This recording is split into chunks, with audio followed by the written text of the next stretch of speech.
click the link, come on over to YouTube, chat with us over here so we can catch your comments and be all together in one place for track feedback. We're going to talk about the same three things we always talk about, which are always important in every genre of electronic music, which is sound design, song structure, and the mix. Sound design should be original and move around a little bit so we can hear somebody tweaking the knobs, having fun, making sounds. We want the song structure to have a climax that takes us on a ride. Even if it's ambient, we still have to go somewhere and then come back at the end, or at least end up someplace better than where we started. I don't know. You know, like events in the song, basically, the arrangement, the structure, whatever it is, we want to go somewhere. So it's not just a loop. And then the mix, of course, has to drop some bass. We talk about all kinds of things of technical mixing, some mastering stuff. We do some comparisons of A/B versions and all this stuff. Hi, Paul Robinson. Is Steve asleep? Ha, ha, ha. Actually, I had a rough morning this morning. I had some conversations with bartenders last night. A little slow getting up in the morning. It's hard though, you know, in the shutdown period, like working at home, I'm like by myself all day. I went out to this art installation on the street. There was like this installation of like lighting and stuff, and I thought it was gonna be super cool, and there was like nobody there. Different story. Hi everybody, let's get into the music. We're listening to a random loop generator mix, or remix.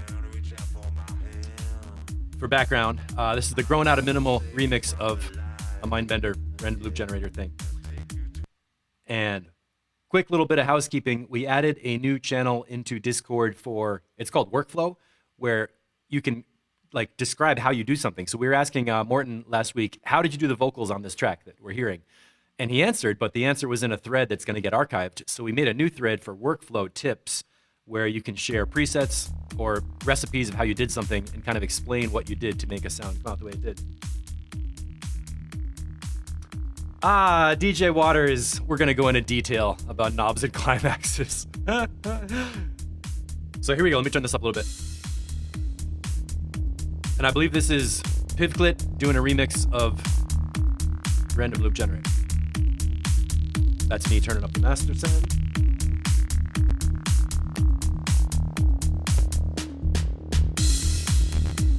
See that?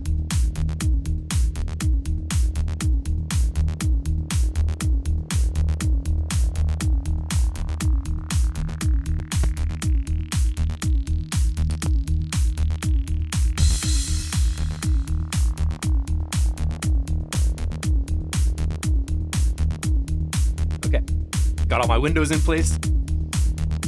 Mix is sounding awesome. I didn't even have any comments at all yet. And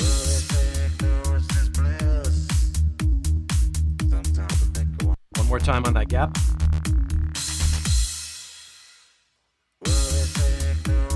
Oh. 1 bar gap, silence gets your attention. Comes back in with a crash.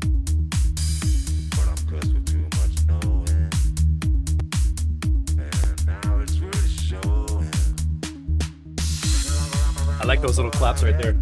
Yeah, definitely a solid groove.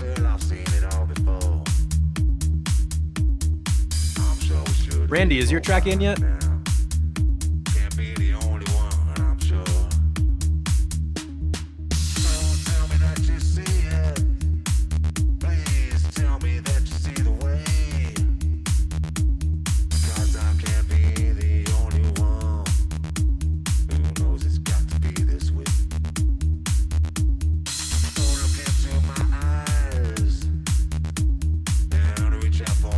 Yeah, this is a really super cool groove, and we know about the lyrics and vocals and everything. I'm gonna skip forward. Oh. I'm always interested in transitions, breakdowns, and build-ups, so let's see what happens in this section and where we go.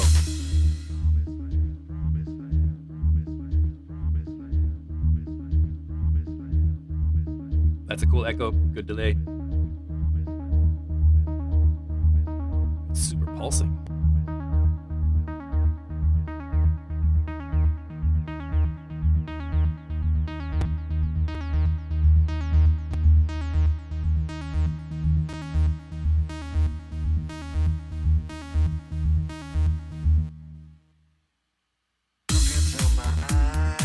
Really dramatic silences there.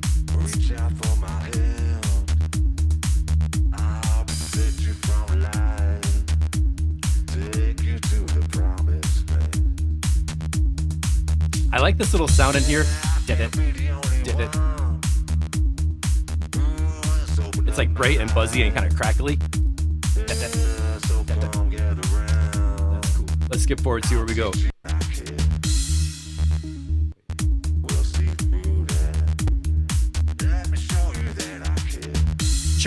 Nice wide stereo.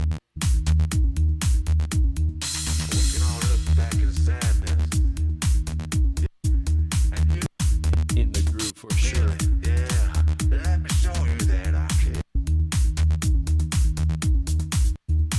So this is like a steady deep groove. It keeps going all the way through. We've got some sounds coming in and changing. Really nice mixing. I like what you're doing with the ping pong delay. SH101, yeah, man. Definitely, this one's it's beautiful. Sounds good, has a unique twist on it. And thanks, Morton, for making the stems available. Now we have Mr. Melvis doing a remix also, which I didn't get a listen on this one yet, so let's see what we have for another version. And make sure I get the other tabs. And we got a couple of new people coming in, Francois and Mike Skloud, so we'll go to their tracks after that. In fact, keep my tabs organized so I don't miss up on anybody. Yeah, the grown out of minimal artwork also, by the way, is noteworthy. So if you don't know, Mr. Melvis is a multi-instrumentalist doing a lot of guitar and piano tracks.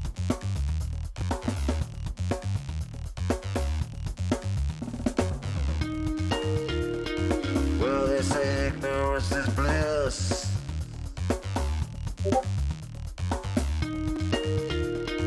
Sometimes I think I want some of this.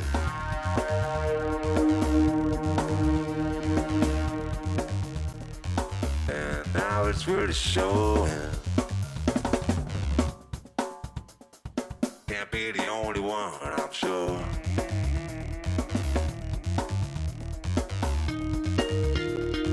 So tell me that you see it. Okay, so the drum loop is like a ping. Conk, conk, conk. That snare sound has a ring to it.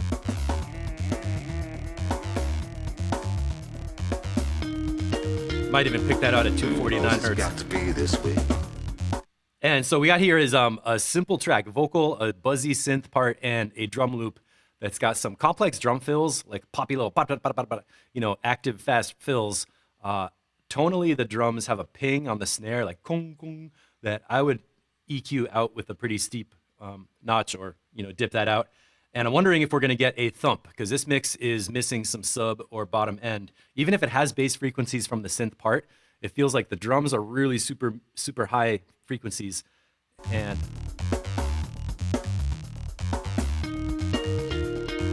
I'll protect you from life. And I'm not feeling a low end in the kick drum or anything. What?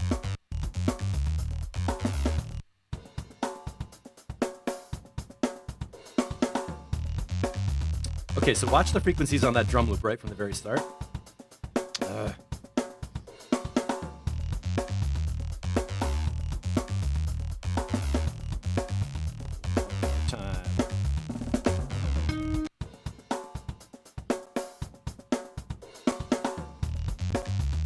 You could see there was some low frequency content in that drum loop, but in this situation, especially since it's a remix, I would not try to make the drum loop bassy with the loop that you have. What I would really go for is layering in another kick drum. Sometimes I think I want some of this. Like a slow one drop kind of a kick, maybe possibly. And now it's really showing. Like that fast funk drummer, like the vocals are slow and the bass line, the synth part is kind of slow. So I don't think it's the right place to have a kick drum that's like boo-boo, boo-boo, boo-boo, boo-boo, boo-boo, in that kind of fast funk style, because the whole track isn't a fast funk thing. So this would be a great place to keep the drums, even EQ the whole low end out up to like 100, 150 hertz or something, and replace it with just a ridiculously gigantic kick drum that's like that's happening slowly once in a while to give some oomph and body on the bottom of this, so it has that like system feel that's going to sound good with an electronic, in the electronic genre compared to other tracks. And, ooh, I was scanning through to see if there's any other layers coming in. Yes, Scott, Take you to the that's the very first thing I noticed was that drum fill at the very beginning. I was like, oh, it's out of the groove. Take you to the Now that's a strength of Mr. Melvis for sure. Those echoey guitar tones on top. Nice tone, nice sound, nice choice of notes, nice melody, nicely mixed compared to the vocal. I like that muffled, subdued crash on there. That one's a little too loud. That guitar layer is like, whoa, like coming at you. So maybe bring that one down a little bit. Cool. Let's check the micro timing on that.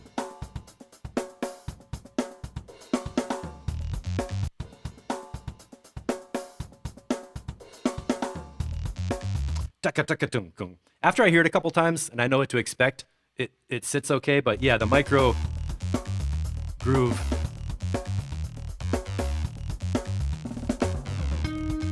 Yeah, it was like. The drums are a little too busy for what they need to accomplish at the beginning of the track. I remember an album recording session where the drummer was trying to end every song with like the most epic, sick tom, crash, fill, roll, everything at the end. And finally we had to be like, dude, you're killing every take by trying to put every single drum and the whole kit into this song. It's like, you don't have to do that. So if you could, so Mr. Melvis, if you could simplify the beginning section, get into the drum loop in a simple way without having the extra fills. When the groove is happening, those fills make sense in it and we can feel it because we kind of know where the pulse is. But keep the drums more simple at the beginning, add in a kick drum to define the kind of like rhythmic pace, not the BPM. Keep the BPM the same, but when you put in the kick drum, that can tell you like a fast track would be like, you know, in a slow track, same BPM, be like, boom, boom,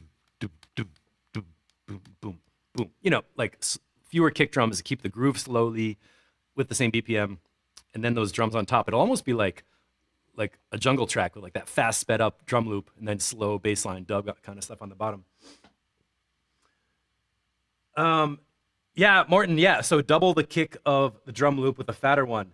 I mean, you could do that. You could exactly double the kick drum loop and keep that same rhythmic pace. That's gonna get into creative stuff. And I really like the guitar in this ending part. Those couple of notes right here, those fit really well. I did skip a lot of this, so I'm not sure if there was more guitar earlier. Okay, we're doing some more there.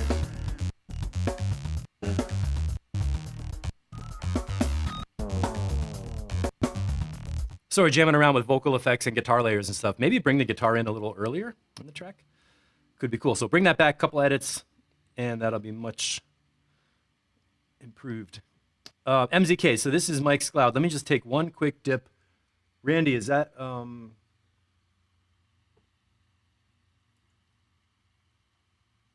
get the track up.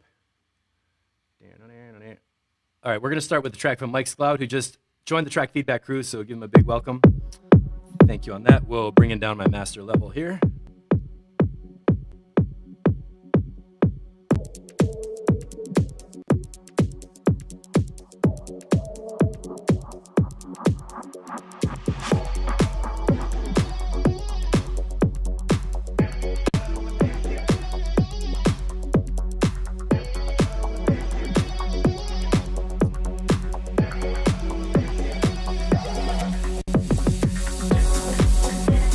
Kicking it now.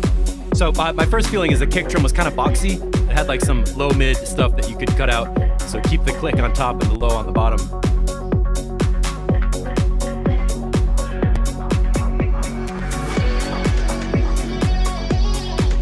It's really feeling full.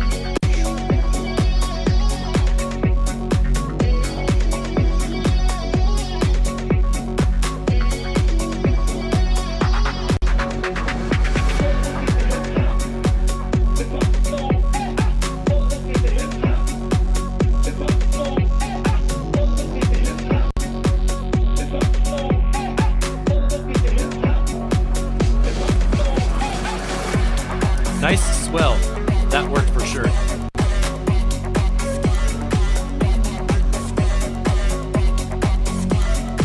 This is cool. I'll get the vocals in the middle and this lead sound over on the right. Low end is holding together. And last week we found out for sure that SoundCloud is losing some of the high end, which you can see. Right there. 16K. So every time I want to tell somebody to turn the hi-hat high frequencies up, I'm going to do it on the mixer now and not consider that part of the mix on the track.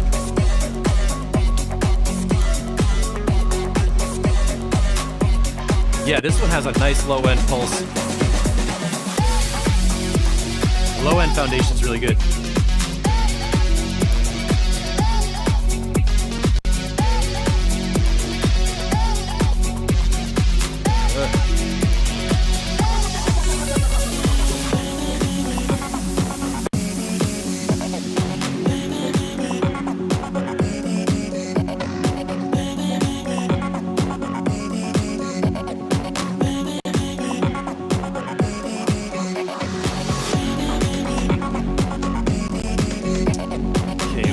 Down in the middle, got the vocal chops.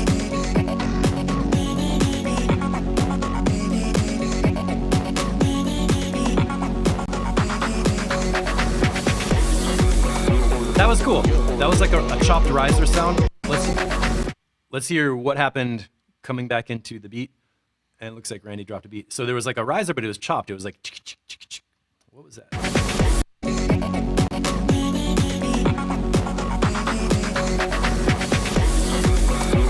That was cool. So a chopped riser with holes in it where it was going, and it was like, and the frequency was going up. So great thing to add in transitions, an element where the frequency is changing and the there's a rhythmic gap. Now I'm going to listen to the rest of this, go over and grab Randy's track on Discord, and close Discord.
All right, cool. So, Mike, I just got a little distracted trying to go over to Discord.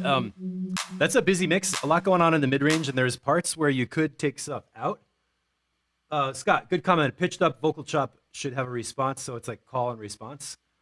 And I was wondering if you could maybe take some of the elements, like the track overall texture has a lot of layers and a lot of thickness all the way through. It's good that you got those into the mix and we can hear the different elements and hear them with kick, sub, synths, leads, vocals, and drums and everything. So the frequency range is really full. I'm wondering if there is a place you could strip out some stuff and simplify it a little bit. So let's skip through like minute by minute and just hear a bunch of sections and identify like how many layers are at each one and see if there's a place we could skip stuff out or cut stuff out. So that's opening. And the sub bass is super nice and big. So vocal chops are in synths.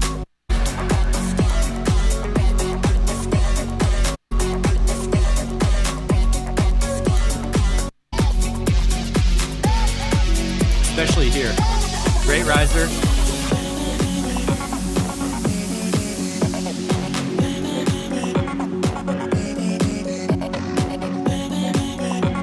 I think the mid-range pad synth could maybe be a little bit down here. It's like holding space, right? So like you can feel the groove is growing. I don't know, maybe this doesn't need anything cut out of it. Maybe coming up here, you could cut the beats out and have like a silent moment before the drop. Like here, cut the beats out at 247. So when they come back in, it would feel like a harder hit. So try that maybe just like a 2-bar. And cut the drums. Yeah, at 247, cut the drums out for 2 bars, so we have a gap of just the synths, and then bring the drums back in. I think that would be like a little detail that would just make it like more defined between the build-up and the drop. Ben Hunt.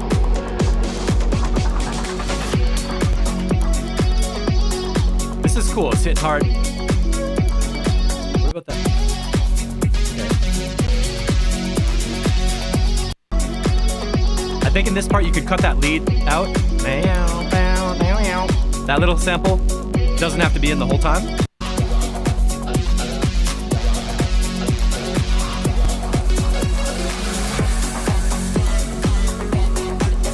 And we've got a couple synth layers and vocal chops and stuff all happening. Yeah. I like this part where it feels like the low end, the synths are gone, and there's just some vocals. That feels clean and empty.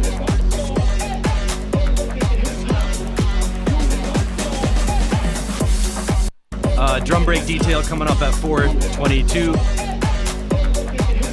Right here. Those snare taps can be louder. Drum breaks are always good to just have them right out front. Maybe saturate it, push up the volume. Pretty good track, man. Pretty solid. It's actually playable as it is right now. These are not major errors, but little things you could take away in places to make it feel more dramatic in the other sections, and then you appreciate each sound more when you don't hear it as often.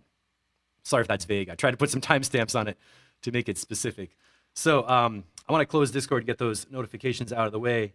So as Randy just uploaded, refresh, and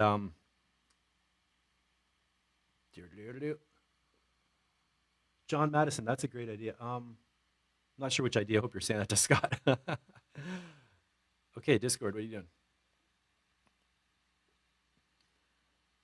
Because this is why I don't like trying to get tracks during the set. But we have one uploaded in Discord. It is cool if you do this before the stream. I'm going to try this right now. This is an MP3 from Randy that he uploaded audio directly into Discord, which you can do. And you don't have to upload MP3. You could upload a WAV file. So let's try playing this from here. I haven't played a track from Discord before.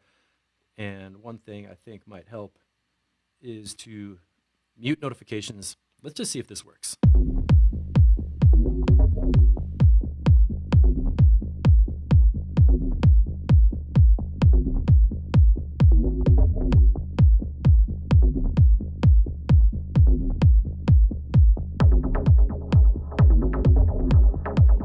So it's not as visual without the waveform.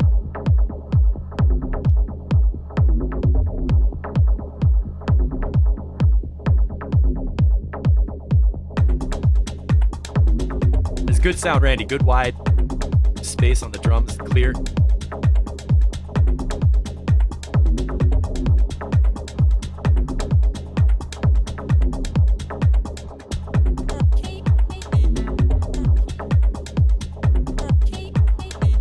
That's a cool vocal. I can really hear it.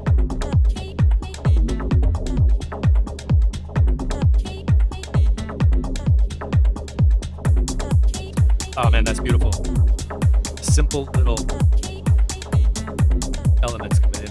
So Mike's Cloud, if you're watching this on the replay, another thing you can do is like have the sounds come in separately, so you can have a section of all those things, but like wait 8 bars to introduce each one. So like when the drop hits, you don't hear all those sounds right then. It takes, you know, a few bars before they each come in, even 4 bars, which keeps the track feeling like it's evolving. And Randy's doing that in here. I'm a bitch. I knew a sound was gonna be good. Oh shit. You could take risks and be like this. Yeah, you wish. I'm a bitch.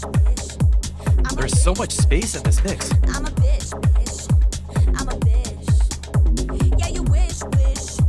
You could take Yeah, the drums are super clear, the vocals super clear, the middle sound I'm a bitch, bitch. Mid-range stuff is like really wide and spacious on the outside, filling around. Yeah, you wish you could take risks and be like this. Yeah, you wish. I'm a bitch, bitch. I'm a bitch, bitch. Got some bass bumps coming I'm in. a bitch, bitch. And cutting out the vocals right here, that was awesome because now we drop in and we're just like, ah, right, music.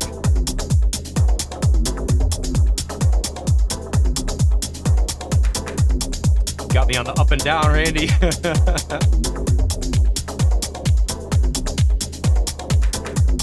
I want to know that sound. It's like chomp chomp. That's a cool. How did you make that? Oh, 1.6K. It's like beep beep. Piplet did this in his remix earlier. Little like.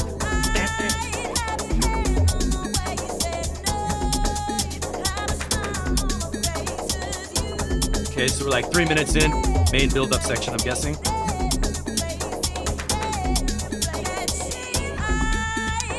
Oh, I was expecting the beat.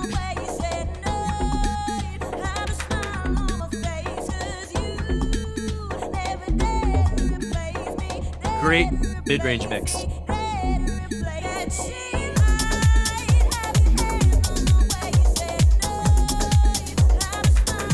Man, this sounds good. It's really nice and bouncy. Like, okay, bit crusher kind of effect, yeah. Ah, the ride coming in, yeah. So the steadiness in this track, instead of like an atmospheric pad, it's this choppy, low, mid-range, kind of scratchy synth.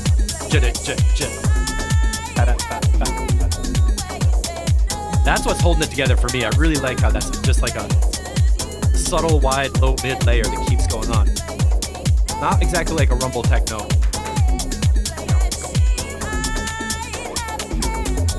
And I'm curious, Randy, what kind of did you do some compression on the master channel? It feels like the kick drum really has like a smack on it.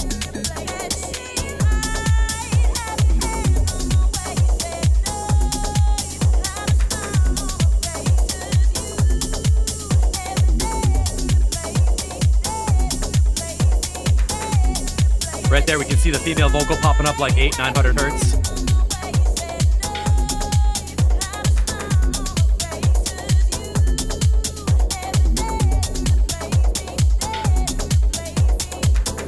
Solid mix, yeah.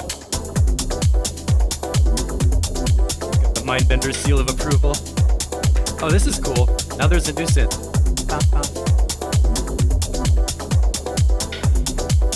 What I really like about that, hang on. The synth comes in as a harmonic element, but it's really rhythmic, just This is why techno is so much fun to make. I'm gonna try and get a recipe out of this while I'm talking on top of the track, sorry. But when you're doing layering of percussion and stuff, with techno and things, it's not about like making a melody of different notes. Just get a synth that's harmonized with the track on the right note and play it like a drum, right?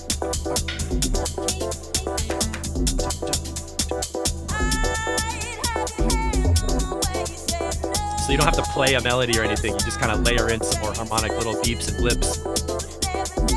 Jesper's here, what's up?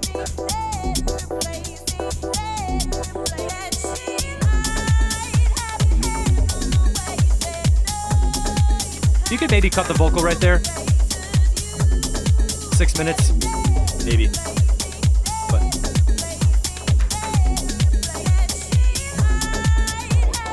now let's see, how do we get to the end? I'm a bitch. Yeah, you wish you could take risks and be like this. Yeah, you wish. I'm a bitch, bitch. I'm a bitch, bitch. Oh, I guess I can't. I was trying to just grab the last Shepherd's thing. Sorry for cutting off the end of the track. Randy, that's amazing. That sounds so good. The mix is super cool. Low end is solid, especially the low mid frequencies that are just like chicka jump, jump, chicka jump, like bubbling along. It made so much space on top for high frequency stuff with the vocal, the drums, and those little synth elements coming in. So the space in the mix, that's the first thing I noticed, and it really is working well. that one feels basically done. Maybe you could cut out a little bit of the vocals around the last 6 minutes or something like that. Okay, Shepard. So I'm going to close Discord and be able to focus a little more on what we're doing over here. And Randy, that's maybe ready to go, or maybe one update to get it finished. Nice work. Please upload them before we start so I can just not fool around on Discord while we're going. Like if we were gonna maybe make a shift and have everybody upload everything to Discord the whole entire time, maybe we could eventually do streams that are all over there. But jumping between things is a little strange. So okay, Francois, I think this is his first track in track feedback. So let's see what we got.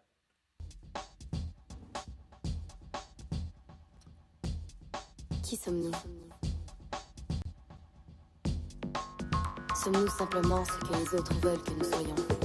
Okay, so right off the vocals super loud. I'm not sure how many layers are going to come in, but the mix is too quiet for the volume of the vocals. I like that synth sound. Sommes-nous soumis à un destin hors de notre contrôle? This is where we ask the question, what kind of monitors are you using to mix? Because maybe you're not hearing the same thing we're hearing. Cool synth.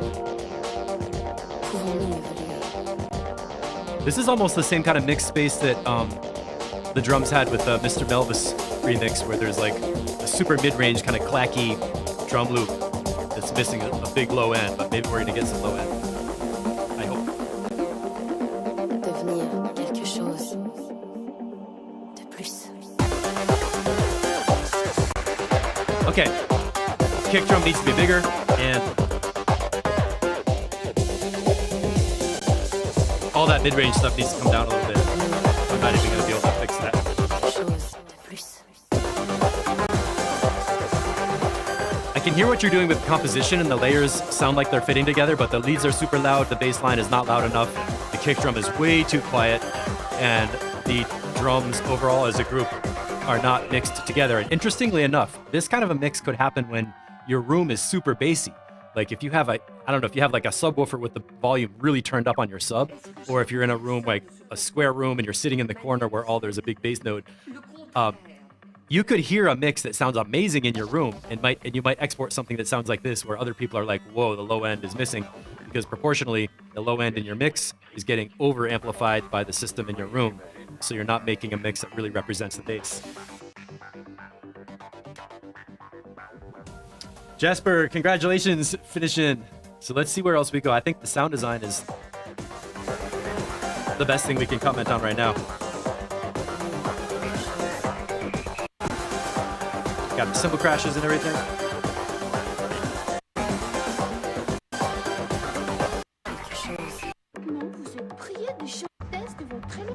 Yeah. Okay, so let me give some diagnostics on here. No, we did diagnostics. Recommendations. What I would do is go for reference mixing. Anytime you're in a situation where your tracks sound noticeably different from other music in the genre, what I would do is take a track that you like, that's maybe trance or psytrance or something with those kind of sounds, and loop a section where it's only the kick drum, and then bring it into your project, your Ableton project, and then do whatever you have to do to make your kick drum sound like the reference track in terms of volume and feel, like frequency and sound. Just only do that. Take all your other channels all the way down. Get your kick drum sounding about the same. And you might have to take your reference track down like -9 dB or something. You don't have to have your kick drum all the way to the top of the channel. But as far as the sound in the room, make it feel the same, just like you're listening to two records in a DJ set. And once you have your kick drum sounding like the reference track, then build up your mix by adding other layers. And just try to make it sound as much like the reference track as you can to have a standard of measurement or something that is going to calibrate what you're putting out in your mix. I'm taking a total guess that your room might not be treated, or you might have like some massive bass speakers that are not reflecting the mids or whatever. Because what we're hearing, or what I'm hearing, is the mid-range is really, really loud. The bass is not loud enough. And I'm thinking that's a monitor problem, which is hard to diagnose because in your room it could sound amazing and you might not even know. So get back to us in track feedback on Discord and let us know if these comments make sense. And I'd like to know a little more about what kind of system you're working with so we can get your track sounding more in shape. Shepard's version 3, let's pause on that because I'm not sure what is happening with your last message. All right, so really good sound design though. The synth in the first 30 seconds is great. Yeah, I like the synth sounds in that last track. It was like that was cool. I know there's good sounds in there, and it's gonna be cool when you get the bass and everything mixed. So Ben Hunt, Somewhen V3 with some probably minor updates.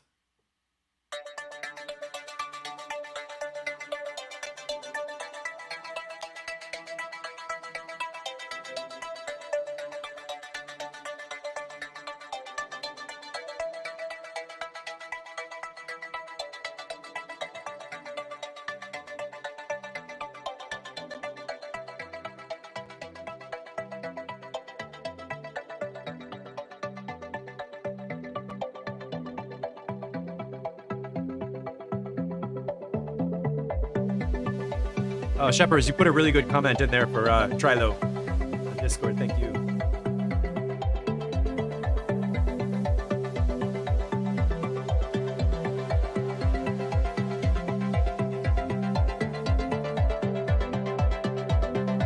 Paul, thanks for hanging out.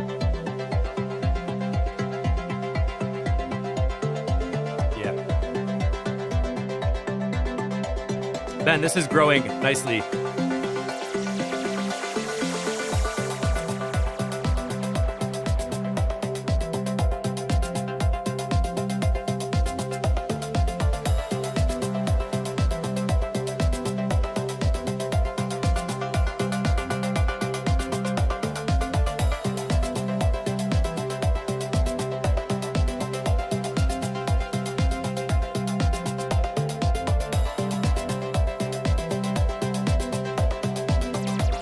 Okay, I'm looking at your mix notes.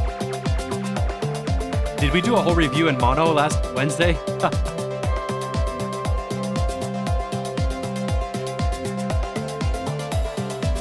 I remember talking about the drum layers. I can hear the percussion parts. That's sounding good.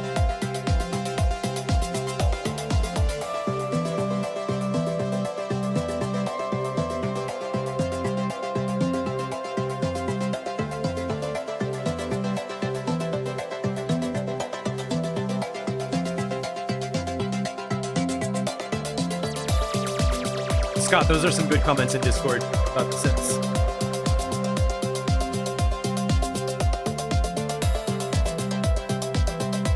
DJ Waters, put your phone away when you're driving, man.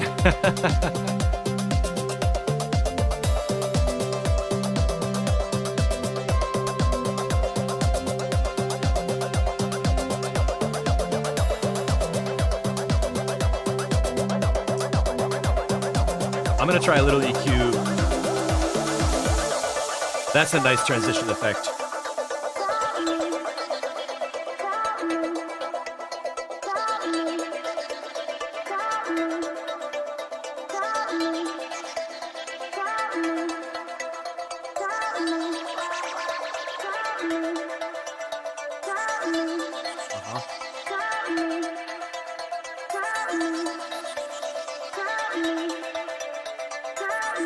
Yeah, the lead synth is a little bit conflicting with the vocal at this part.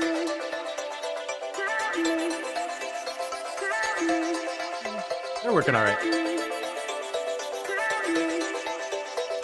Yeah, I don't have a phase meter on my broadcast, so I should have caught that.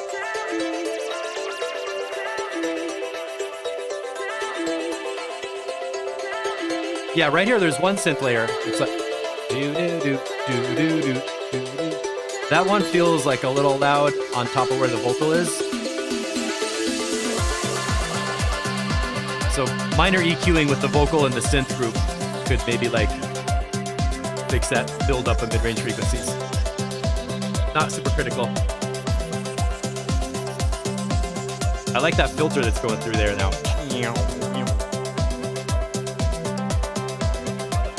And for mastering, I think we could use a little more low end, so I'm gonna turn up my low EQ. Remember, of course, I'm in headphones, so could be wrong, but.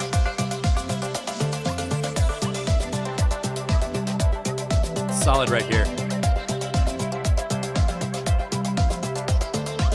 I like the drum pattern now.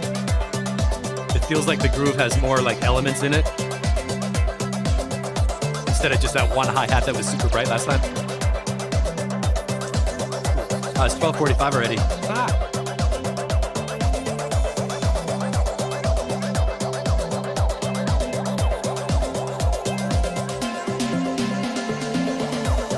I hear those effects. Oh, this is cool. Now it kind of comes down and simplifies a little bit towards the ending. This is great, man. It's flowing really nicely. So I got a little bit of a bass EQ boost. Maybe a little like a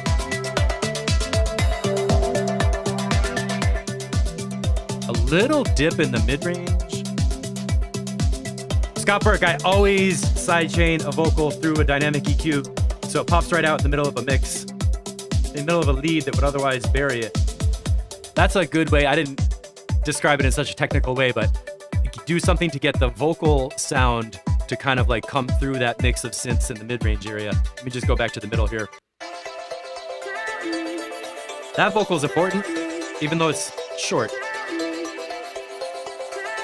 So if you had a synth group and you were sidechaining the synth group with the vocal coming in to duck those, then you could have like the synths around the lead and it would sound like clear. And this synth, tick it, tick it, tick it, tick it.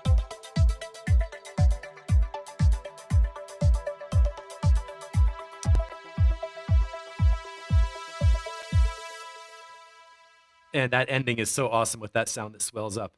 So Ben, I think next version could be done, ready for mastering. Nice work on that. I really appreciate that you're doing fastidious updates or paying attention to details and doing updates right away. Hey, is Maxime here? Because we got some, we're gonna get into some deep house stuff. We got Canada. Let's wait. Mark Troy, Maxime, let us know if you're here. And Oliver, I got your Dropbox file, so we're gonna play that from QuickTime. So right now, Scott Burke, ATLians.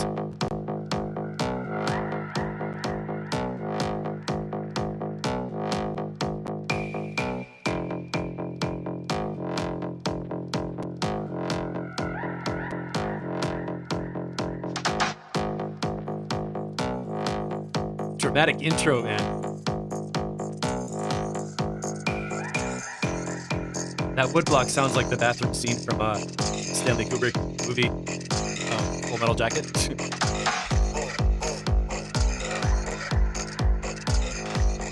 Wow.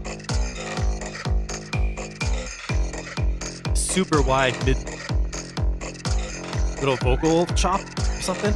That's interesting.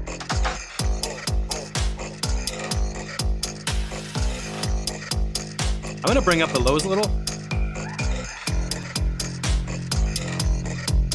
I think that kick could have a little more bump on it, a little louder in the mix or more.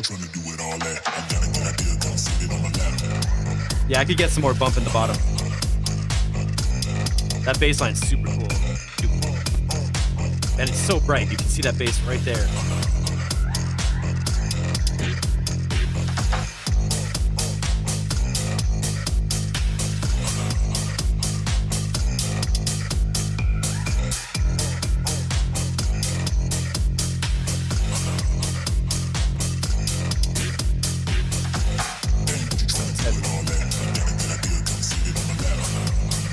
Yes, that vocal rhythm's awesome. Tick it, down, down.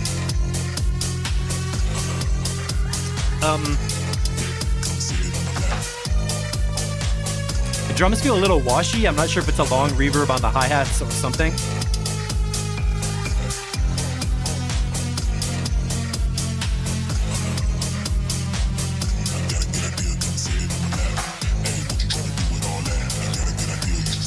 Has that back and forth feel, right? I think that lead synth could be a little down. It's like very dominant. Down a little bit.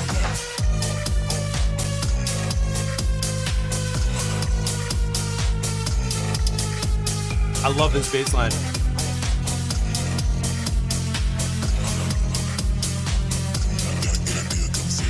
I'm not sure how you're processing your bass line and kick drum, but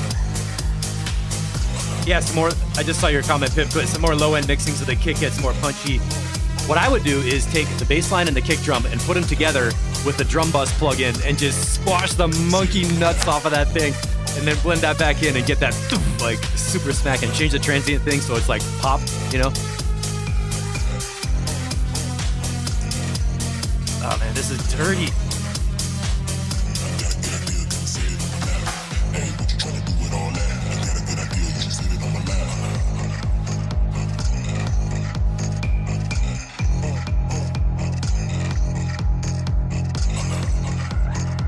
All right, let me see. I gotta get off screen share for a second and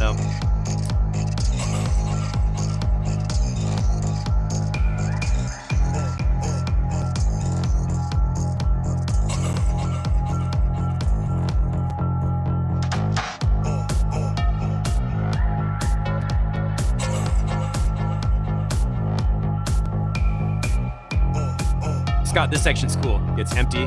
The bleep things.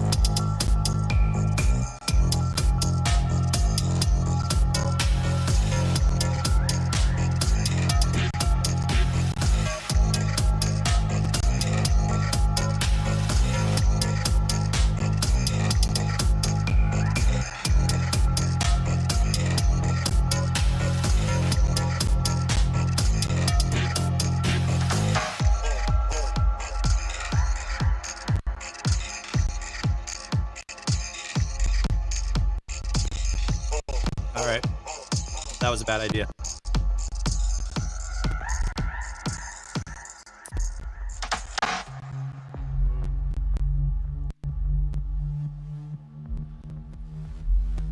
I'm sorry, you guys. It's just really not a good idea for me to try and download tracks during a stream or play from email attachments, or I guess we should just get your tracks up before noon, because when they come in late and I'm trying to grab them during a broadcast, it's not fair to the person that we're listening to, and it actually makes me feel frustrated, and I don't want to have that going on in a stream, so I'm not going to try and play stuff that comes in late.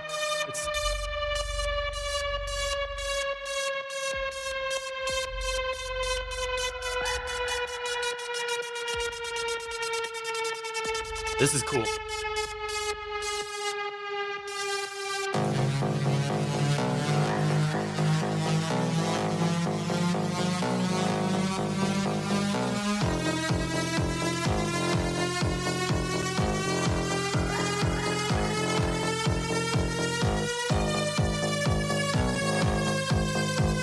I think this is my favorite bass line that you ever made.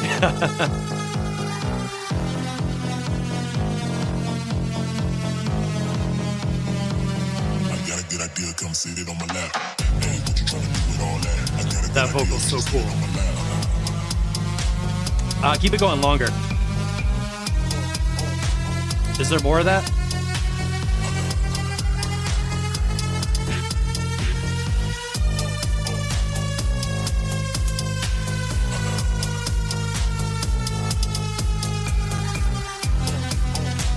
Okay, so finished at 5 a.m. Gotcha, it makes sense. This is super cool, man.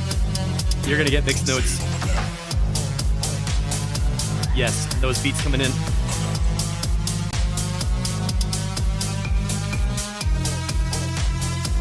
Yeah, this lead is a little loud. I like how we can see it moving though.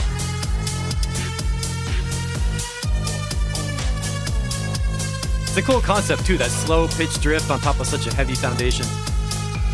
I see you're getting notes on kick drum, so that's cool.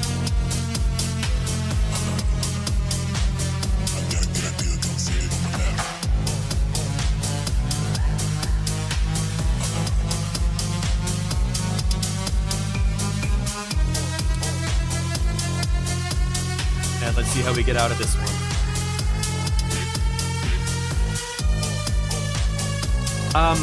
At this point, maybe it doesn't have to be 8:45 long.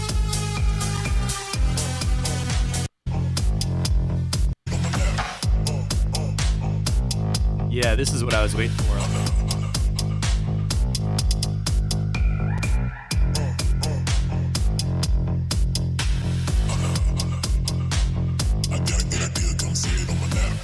I love the rhythm of the vocals. If there's a longer verse where you could have more of that part after this drop, that'll like really like bring people in deep.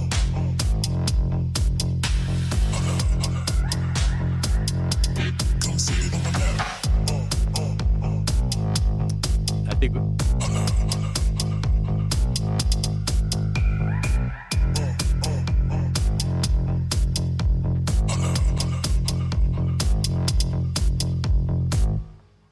that bass line is so cool. It's like zoom, boom, boom, boom, boom, boom.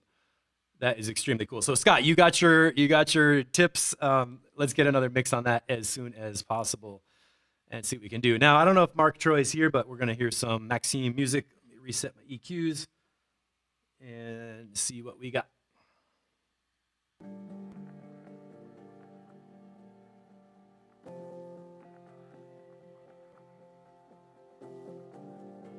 And Scott, if you want to drop in a recipe in the workflow thing about how you made that bass line sound, just the sound design, that was cool.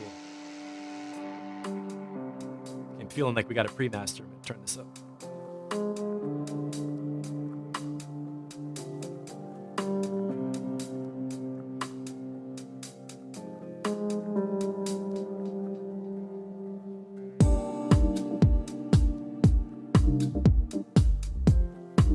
Ooh, that bass line and organ.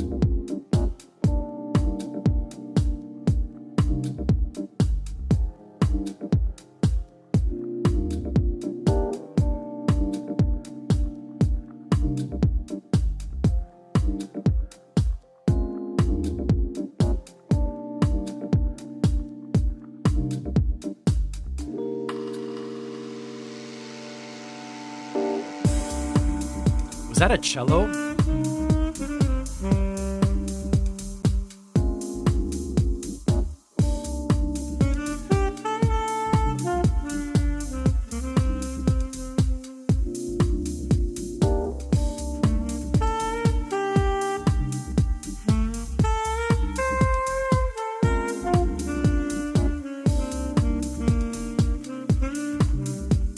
This could almost be a live band.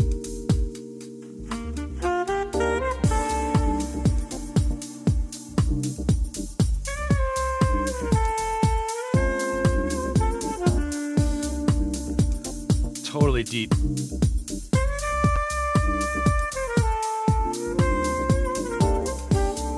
I think that bass line could be a little louder.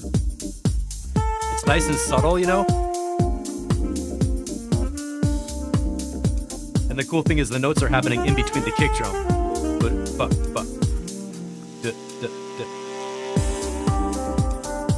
So for production tip, a great move with mixing kick and bass is to put your bass line notes on a syncopation where they happen alternate from the kick drum. Boom, bum, bum. So that when you're mixing them, you're not fighting against each other, they're happening at different times. I'm gonna boost up a little bit, see if I can find that bass line.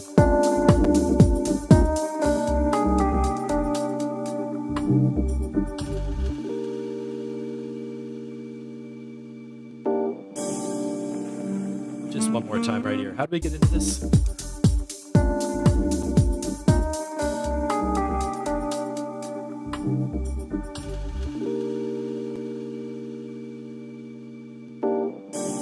C and G, 65 and 50.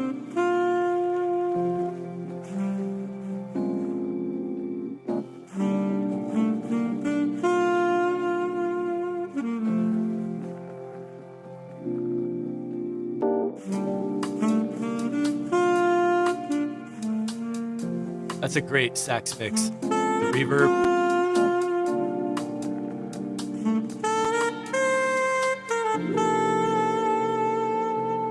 Hey, Chris.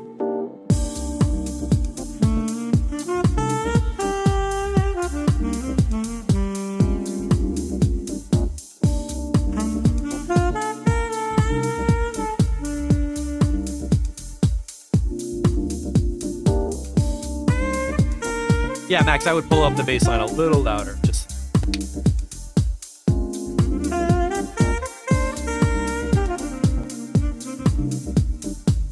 The background has this space that's like a tambourine. This is super classy. Like, People wearing nice clothes and shit. So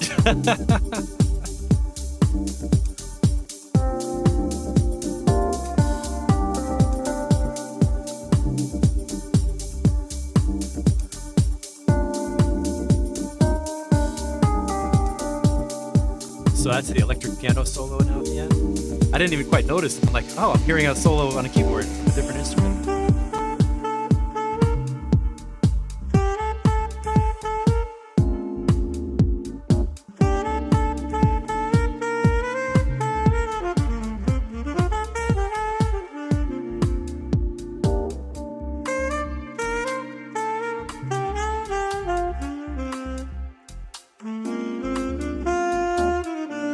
Yeah, the Rhodes.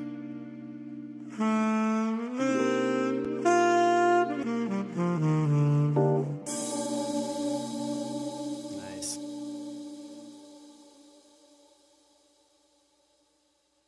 Nice ending. Wow, that is super cool. These are this this track feels like it's done. I mean, there's minor little mix things. What I would do is bring the bass line up a little bit. There's space for compression on a lot of the mix. I turned up the master a lot. So it's a pre-mix or, pre-master version, I think. So the sax and mid-range could use some compression a little bit. And I think the drums could be a little louder. We've heard with Mark Troy before, the drums, it's like subtle music. It's kind of backed off a little bit. But there are some moments where I wanted that rim shot to be a little louder and the drums to be a little more aggressive, like punchy kind of house instead of like lounge house. But that's a matter of taste. Shepard's kick is a little too boxy. Possibly you could go to the kick drum and EQ out some space that would be filled by the bass line too. That might be a way to solve the bass line problem. But minor details, beautiful vibe, beautiful track, great instruments, the flow, the arrangement, like the events happening in the song are super cool. I want to go back to the intro riser. I think it sounded like a stringed instrument with a bow on it, like a cello sweep.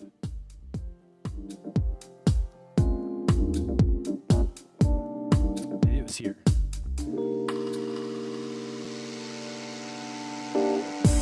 I guess that could be a long, slow sax breath, but it almost sounded like drawing a bowstring across it.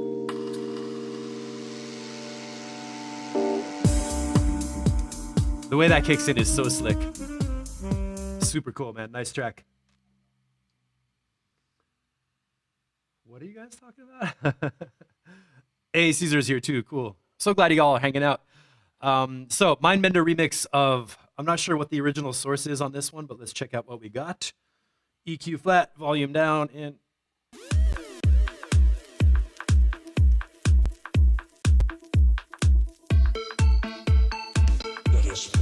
Scott, thanks for hanging out. Glad you could make it. See you later. Get us another mix on that track right away.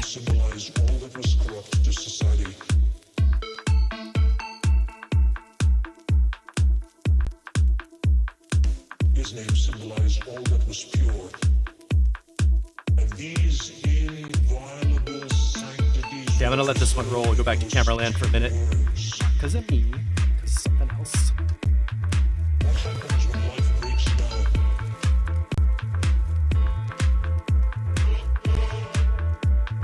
When there is systemic contradiction.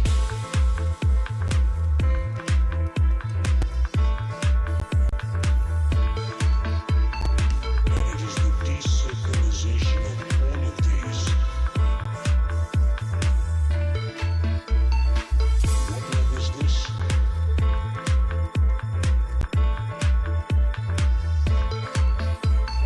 Let us put us in the mess that we find ourselves. My name symbolized all that was corrupt to society. All right.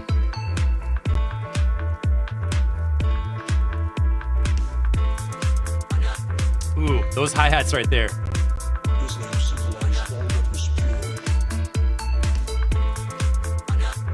And these inviolable sanctities were preserved in those 10 words.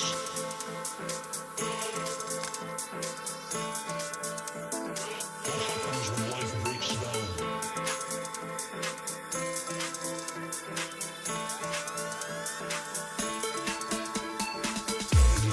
Okay, snare taps louder. Tap, tap, tap, tap, taka, taka. I think I say this on every track, like make the drum breaks louder. They come through so nice when they're up there crisp. Is Martin still here?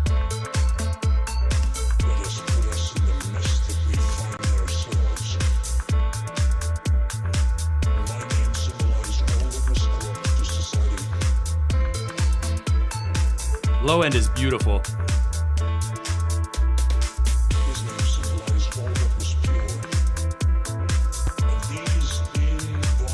I like how the piano and the vocals are mixed. Piano's in front, the vocals kind of like a back hush, but you can feel it.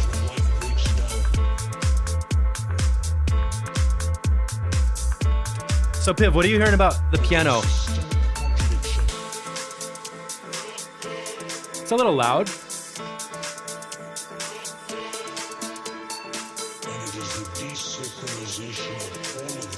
Yeah, hi-hats could be louder, but that could be a SoundCloud thing of losing the high end. I'm gonna give it some more high end on the board. Because I agree, I like the hi-hats like crisp. So that's EQ shelf boost on the high end.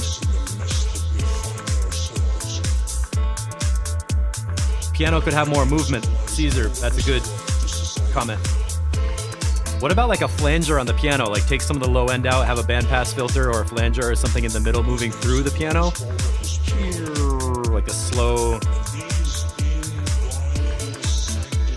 piano modulator maybe? Definitely the bass line's cool. I like the glide on the bass.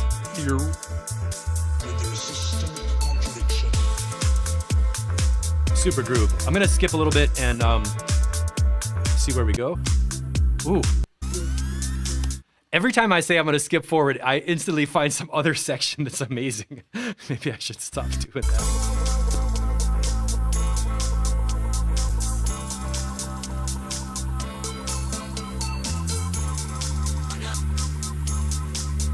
So we're like in a big climb section.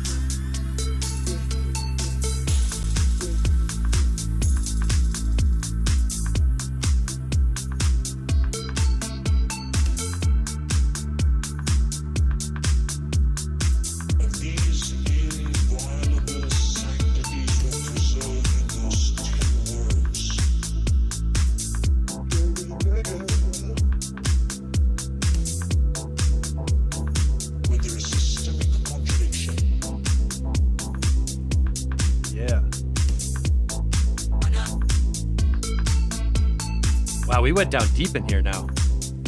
Made a big difference to cut the piano. Totally took it to like a deeper place. Is that all that happened there? No, totally different bass line too, okay.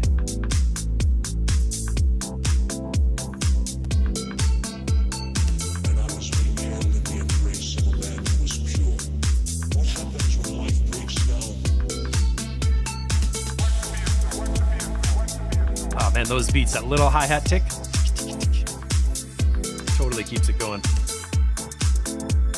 And the strings on top, sound design, drums, great, great, great.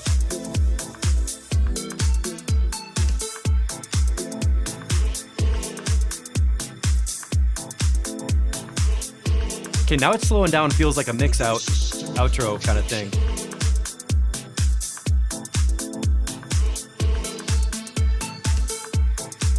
Sort of need like a bass line to come back because it feels like it's the end of the track, but we still have like a whole minute and a half. Does the bass line come back?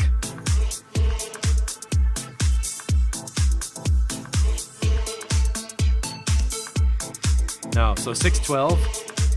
I don't know. Maybe it's just maybe it's a long outro, but it seems like the bass line dropped out a little too soon.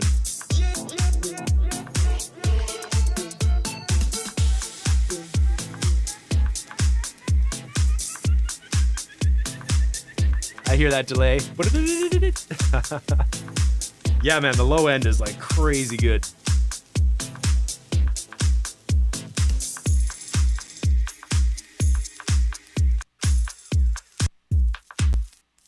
So we got a long Mindbender dub at the ending.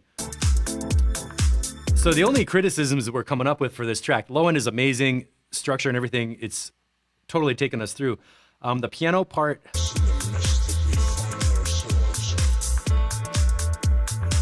it does feel a bit like the piano is kind of jumping out in front and not really like in the rest of the mix. So maybe that could be just a volume thing, or, you know, you're smart, so you can figure that out. And then later in the ending here, I like when we change to the other bass line.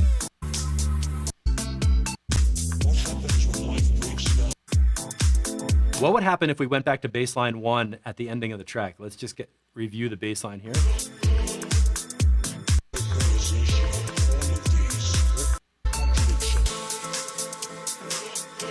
Where was the bass line by itself?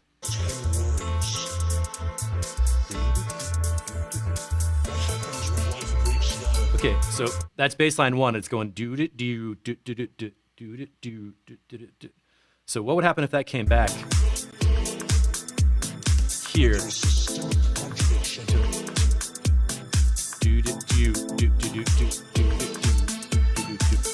I would experiment with that. Try bringing bass line 1 back at the end of the track, because right around here, like 612, it totally feels like the mix out section of the record where DJs are like, oh, it's over, whatever. I think it would totally fit to have bass line 1 come in back at the end of the track.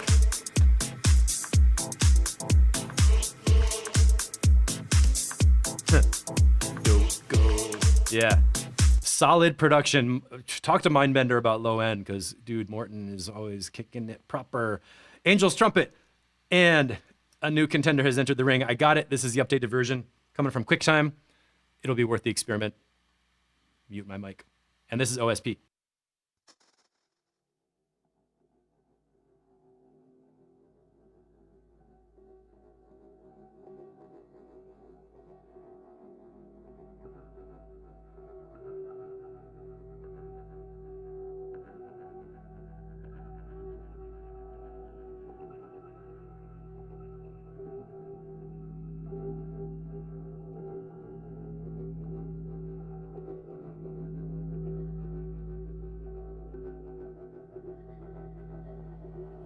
Gonna happen in this track.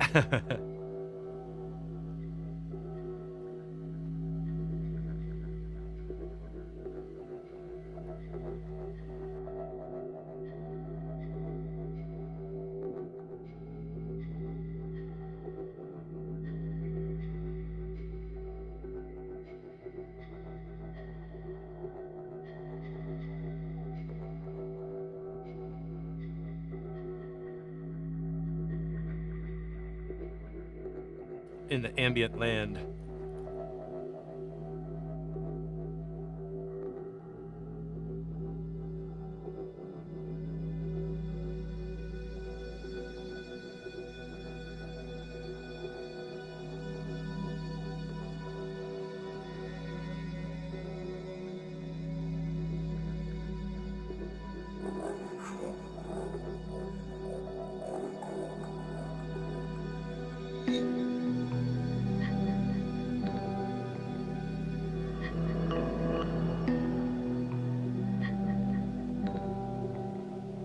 Space.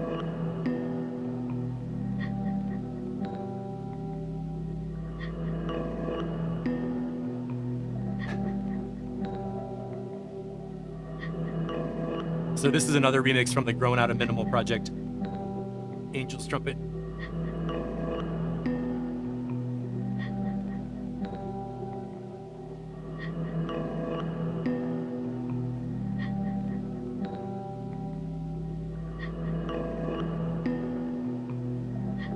OSP always coming with good mixes and sound design.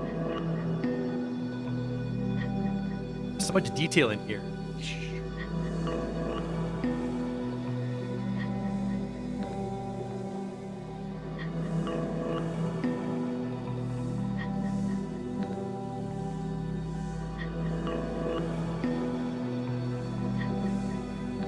There's a pulse happening, even though it's so slow.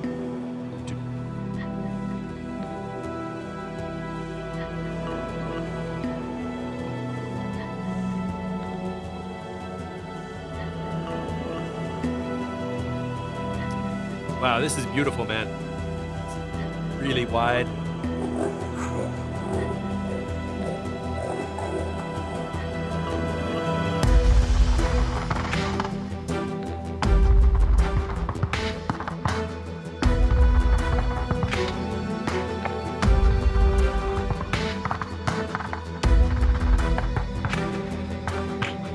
feel like I'm in a movie. Those crackly sounds are so close. I feel like it's behind my head.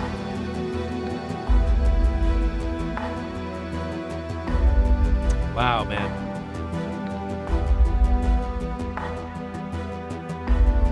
Look at that rumble, too.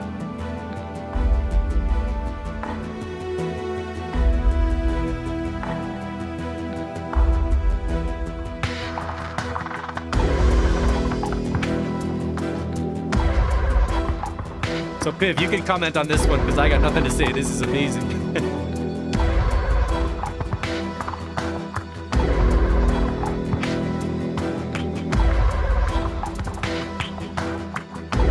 It's like slow motion walking.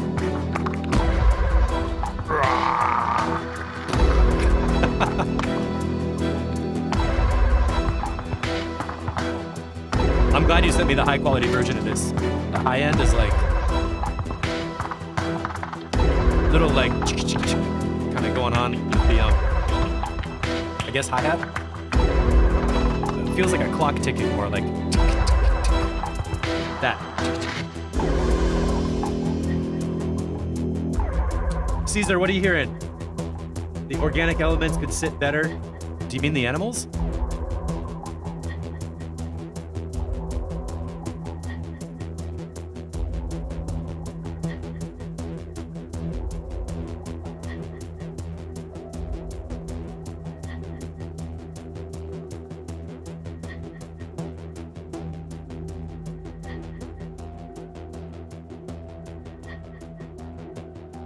Melody's coming back.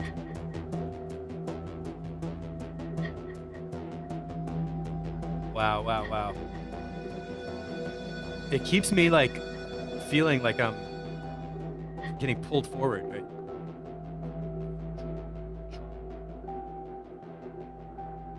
Oh, Caesar, the violins?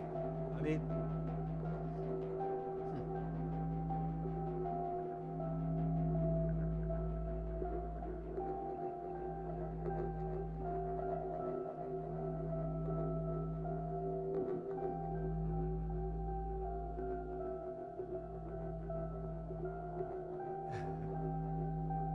Tenka, this is Oliver OSP.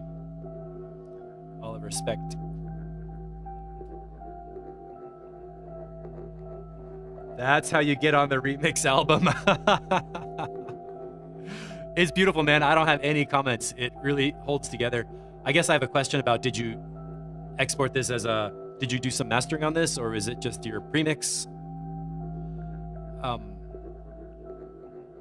Full, thick, wide, high frequency content details in all the details in this one jump out.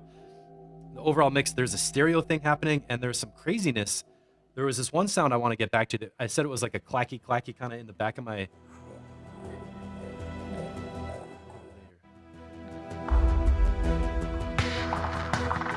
that like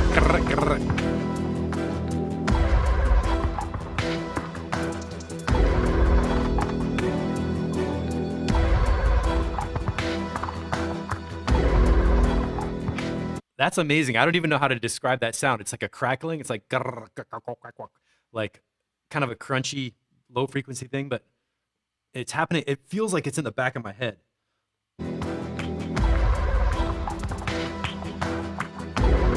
I'm gonna center the mix.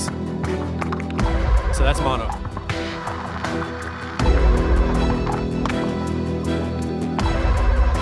And now spread. It's huge. All right. Yeah, Caesar, yeah, croaky animal kind of sounds like. It's going to be released on Gurningstedet, which I think means street something. Humi? Yeah. What a fun mix. Wow, that's super interesting. And the stereo positioning, I felt like it was immersive. I mean, really felt like I was inside a 3D world of animals chewing things or something. And now, the moment we have been waiting for. We got one Mr. Melvis at the end, and we got this character who keeps coming into the group and dropping beats like no other. which is, of course, our friend DJ Waters. Crime scene, right? The name Gurningstedet means crime scene, which is funny. So get ready for some hardcore beats. No apologies. Here we go. Now, the Waters challenge. Can I park my master fader right here and leave it till the beats come in?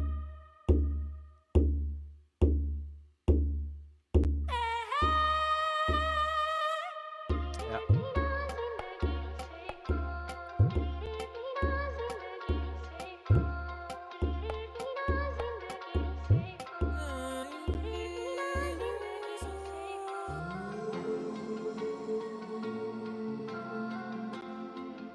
The melody of this one is like very easy to get into.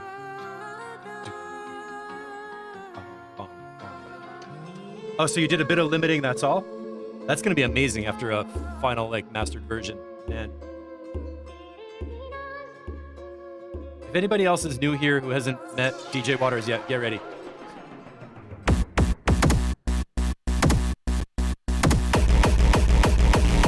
There we go.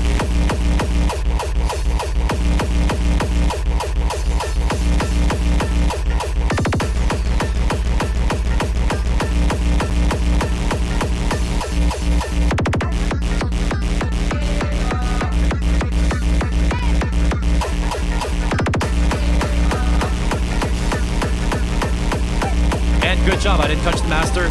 Mix came in like this.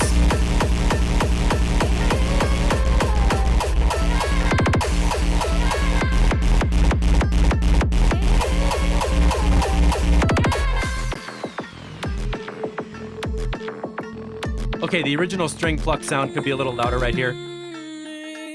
Now it's good. Back here, the folk instruments are not competing on top of the growls, so I think they could be louder.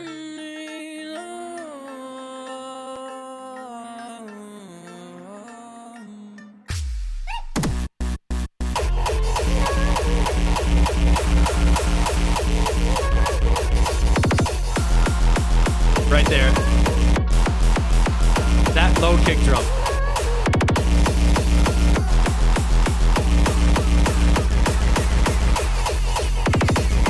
Yeah, the kicks are sounding good. You can see them right there too. About 60 and 42. Like two little mountains.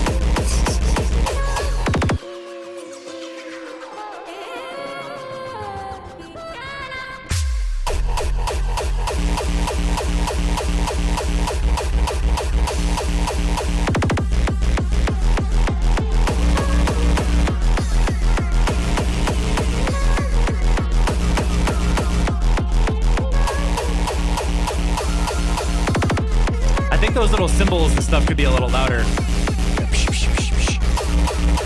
mean, why not? You're gonna go all out. Might as well have the crash come to the front. Brand new set of kick drums, 4 layers deep. Yes, man.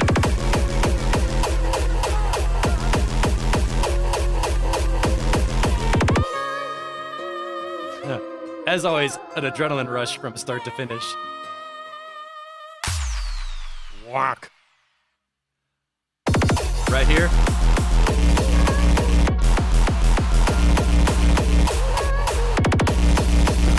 Okay, there's one of the kicks that I think is a little too buzzy or a little bit too loud. I like the deep one that's really on the bottom, like boom, boom, boom, boom. And there's one that comes in that's like gish, gish, gish, gish. That's like a little bit louder than it's kind of sticking out and kind of. I might want to take it down. That one. Yeah.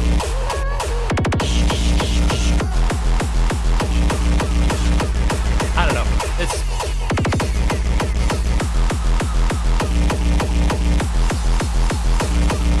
Okay, we got the frequencies right there.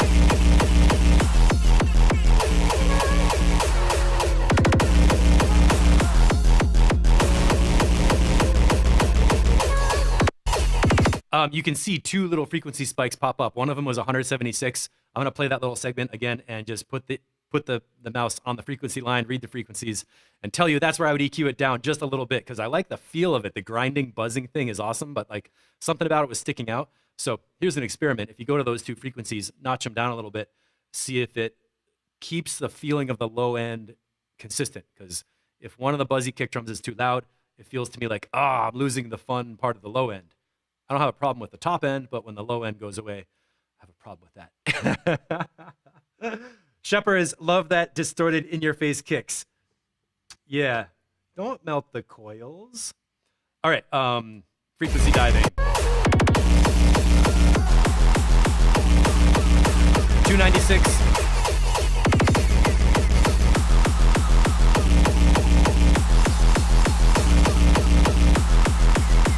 176 and 296 for what it's worth. Try EQing those two out and see what happens. Not all the way up, but just down, you know? Because this...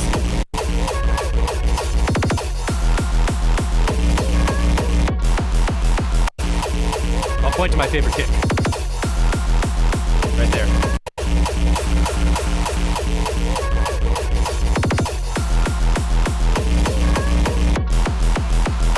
There's a lot to love in the low end of that one. The kicks layering is super cool. DJ Waters needs a bit of EQ. I know that. All right. Well, stop standing around underneath the mistletoe. Get back in the studio. I'm teasing you. All right. We got another one from DJ Waters because I know that's not enough. Ostinato EQ flat. The intro length, well, it's a little long if you want to have that fast stuff kick in right away, but you know, this is definitely music you're using in a set. So in that situation, I don't think the intro is too long because I'd be playing it on top of a track that was before. My opinion, but maybe you could make a mix where the intro, like the beats come in like sooner. Because yeah, if people are, if that song came on a playlist, and they're like, oh, listen to the nice lady singing, and then like they get tricked into hearing the doof, doof, doof, doof. You know, the intro doesn't describe what's going to happen later in the track. That's what I'm saying. But it doesn't have to, you know.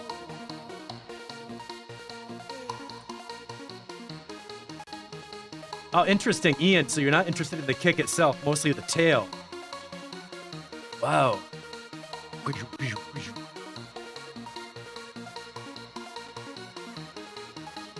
This is your 150 BPM jam, right? So this is a down-tempo DJ Waters.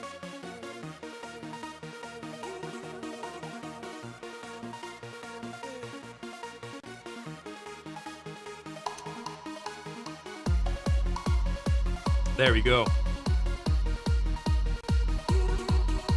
I'm bringing up the low.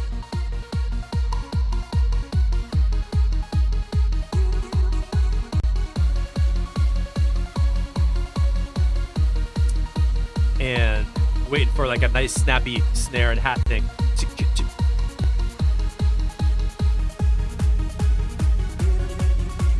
I think the snare could come up, or the claps. Didn't we play this on Wednesday? Oh, sorry, I did already, yeah.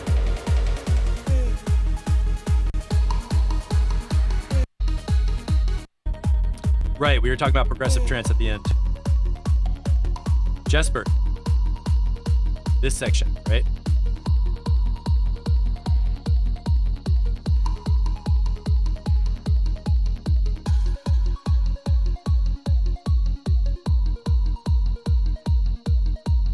So, last week when we heard this on Wednesday, we were talking about Tenka and that super clicky bass and kick sound that you get in the trance.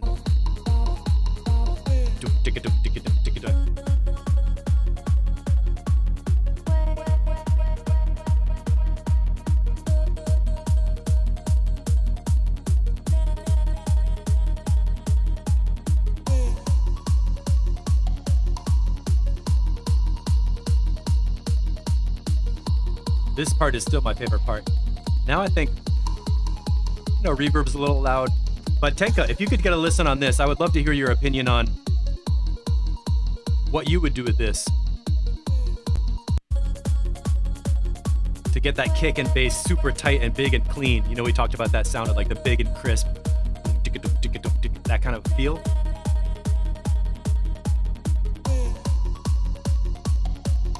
DJ Waters, you're not allowed to not release this. We're gonna pull it out of you.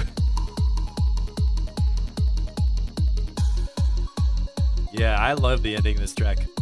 It's super cool. And it's about 1:30.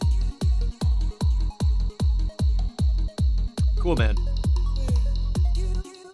And I would not do that. And the slow down everything. I appreciate having unexpected breaks and timing shifts in the Frenchcore style because it's fun. But with this kind of a thing, I would play this in a set with other fast stuff, or even just into an eclectic set of like, I mean, the music just feels good. It doesn't feel like it's a genre specific track. It feels like you could play it in, it has a nice vibe. So like that little thing at the very end where you changed up the kick drum and made the whole like train wreck happen. I wouldn't do that in this track because I think this track would be actually pretty playable in other settings. Lecture, listen to Steve. Tenka, yeah, you don't have to comment on the spot, but just be aware that's in Discord. I'd love to have you two connect and talk about, you know, bass production or something. New sound system after every Frenchcore night. And we're going to wrap it up today with Mr. Melvis. And Shepherd's, what? I know I closed Discord, so we might miss Shepherd's this time. Mr. Melvis is wrapping it up with a hard rock track. Let's see what he's got. EQ flat. Mix down. Here we go. This is coming in like 70s stadium rock. Here's me pushing it up.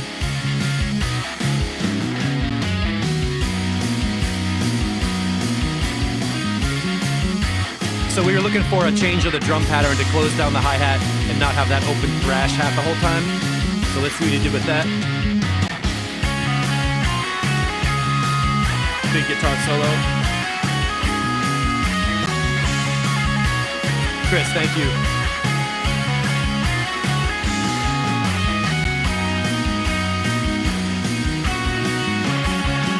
This almost feels like an Allman Brothers, like, jam band kind of thing. Love that bass sound. That Black Sabbath bass line solo.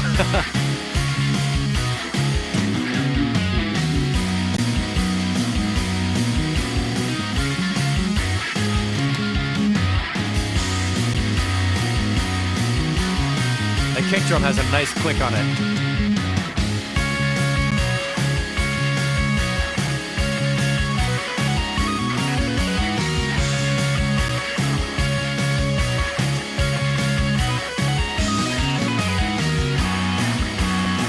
Amazing guitar work. This is a talented guy playing all these instruments, and it's a drum loop from a library, so he's not recording drums. I'm wondering if we get a change in the drum pattern.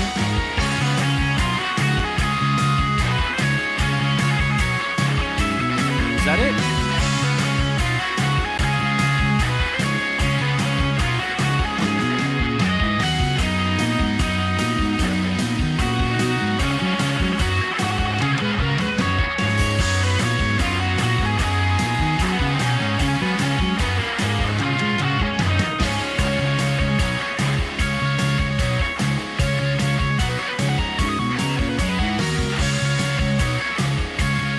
Oh, 140 to 235. Okay.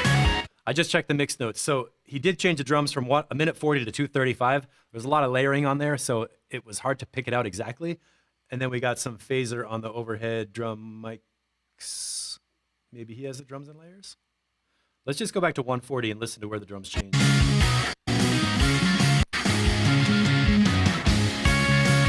Okay, that's the open drum sound.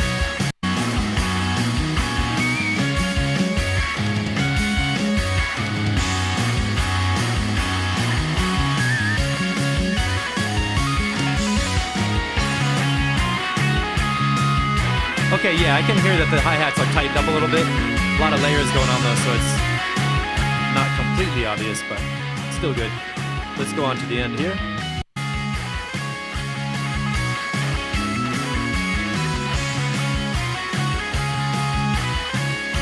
And Mr. Melvis is on he's not here with us, but on the replay, good updates. I think this is about done. All right, Chris, thanks for watching. Tenka, thank you.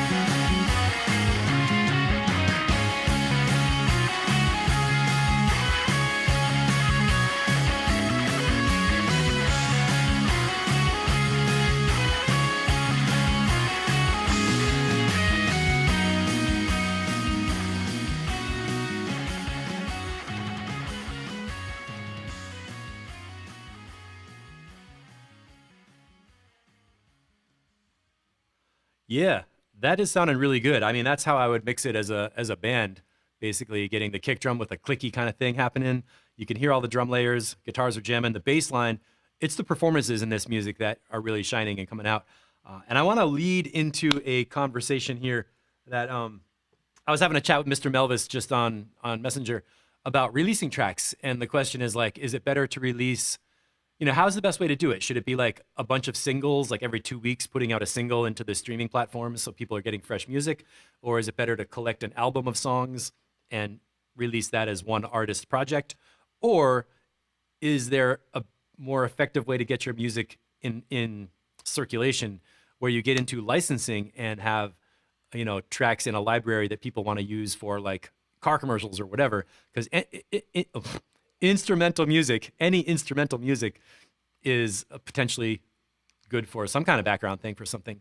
So I would like to do more in the next year with making contact with people who are doing music licensing and opening up other ways where people can get their music published and get paid for it, where it's not just like creative music about your brand as a performer, but industrial music or music for the production industry, for soundtracks, films, videos, commercials, placements, and things where you can do licensing, get paid, feel awesome about producing high quality stuff that's going out there and getting used.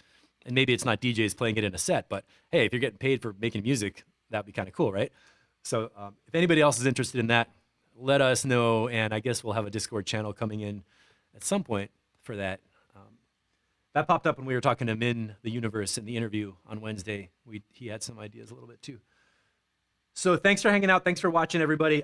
Caesar, I'm not sure where your track is, and I closed Discord already, so I don't want to go digging for more music right now. Let me see if I'll open Discord.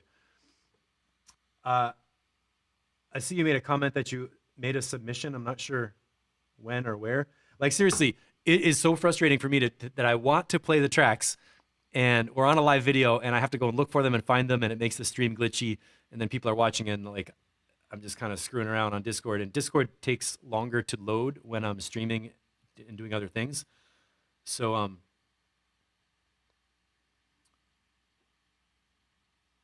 I don't know where Caesar's track or what.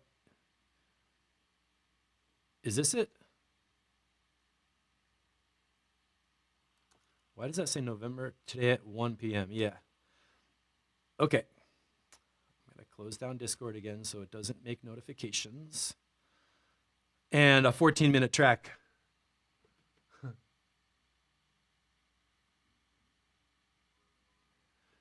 Let's just skip through and see what this sounds like.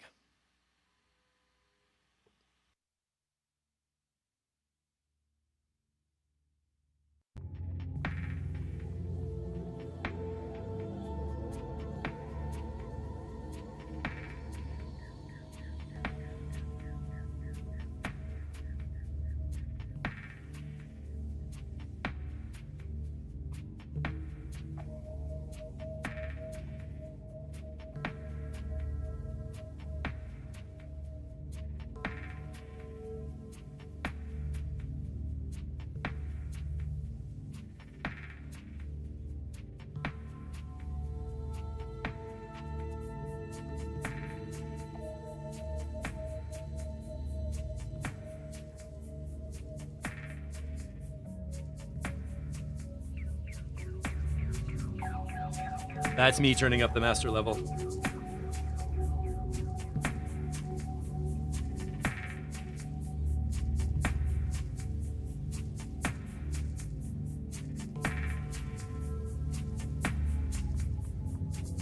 Here's a quick question. Everybody who's watching this, did you get an email around 11 a.m. with the track, with the YouTube link?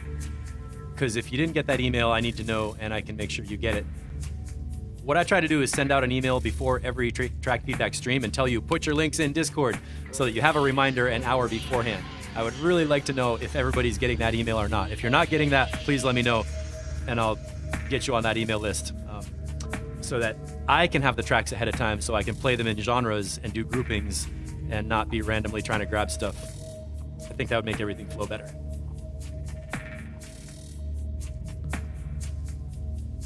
Caesar, so far, so good on this one.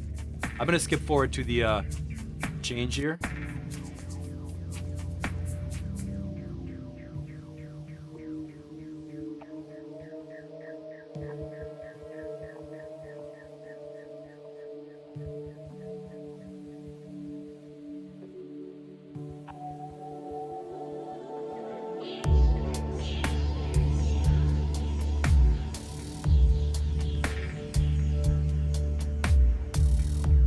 Has a kind of a trip hop feel right now.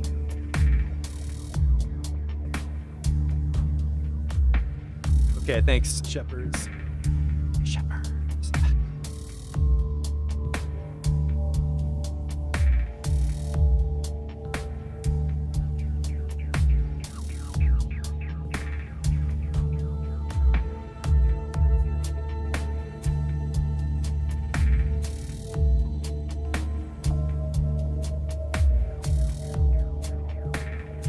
I like that background effect. It's like pew, pew, pew, pew, pew, pew. Oh, Ben Hunt.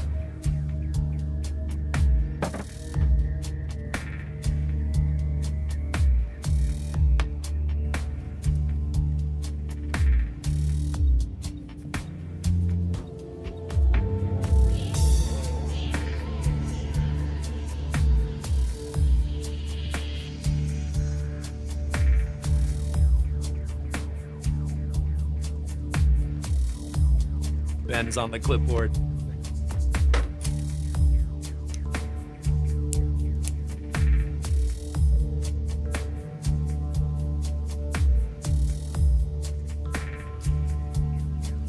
I'm digging this track. It's like a nice place to sit inside the beat.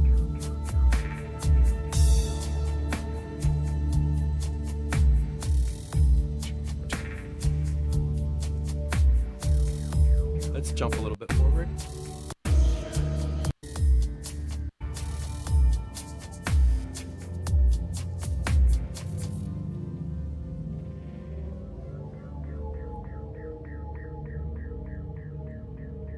Yeah, it sounded good.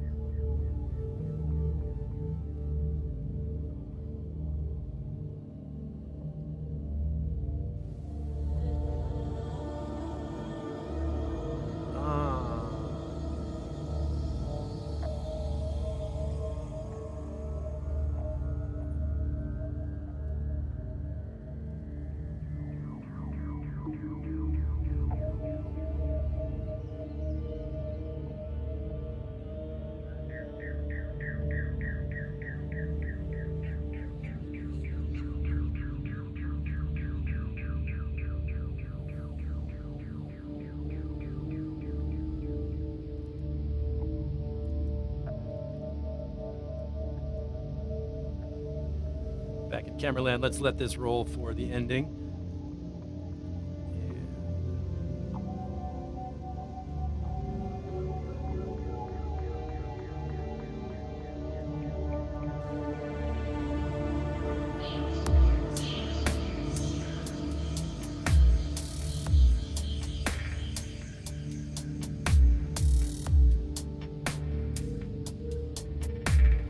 I like that the beat came back in at the end, or at this section.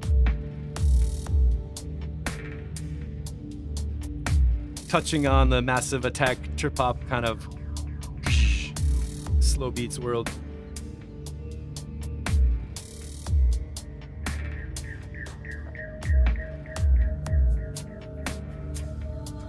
Pivot, the low mids could be a bit more tight, but other than that, mix sounds pretty good.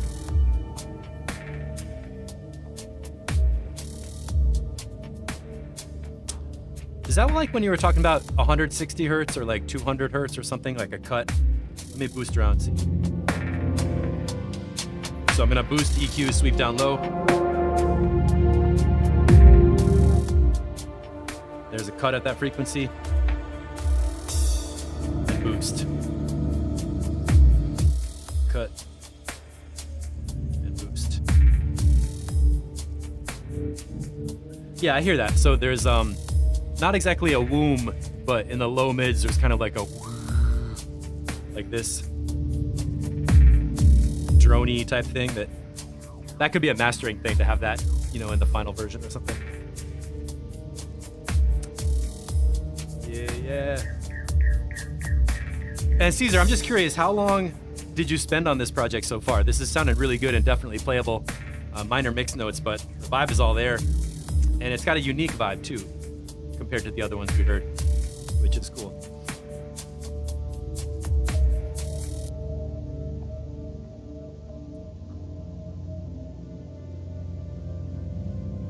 And I think we're gonna have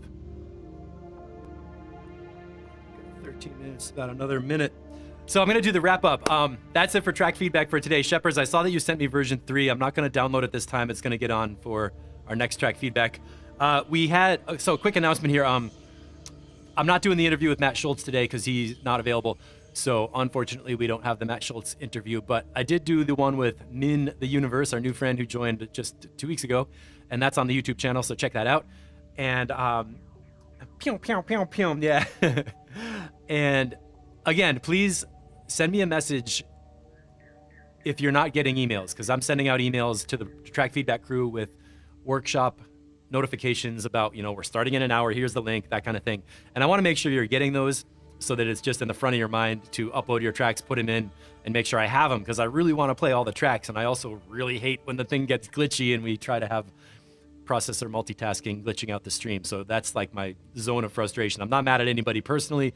It's bad sound that makes me freak out. So that's what I want to just have it all done before noon, and then we can just only stream and play and listen and really focus on the sounds and give everybody good feedback, which is the goal. So thanks for watching, everybody. As always, let me end up with a little bit of promo about the Mixitecture member site. This is where you can go to find some really interesting hands-on lessons.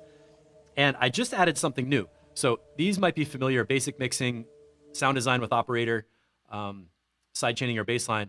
But we did a workshop yesterday where I showed you one of my tracks and I went through the sound design process of how I made the instruments and sounds. And somebody was like, hey, can I get the project?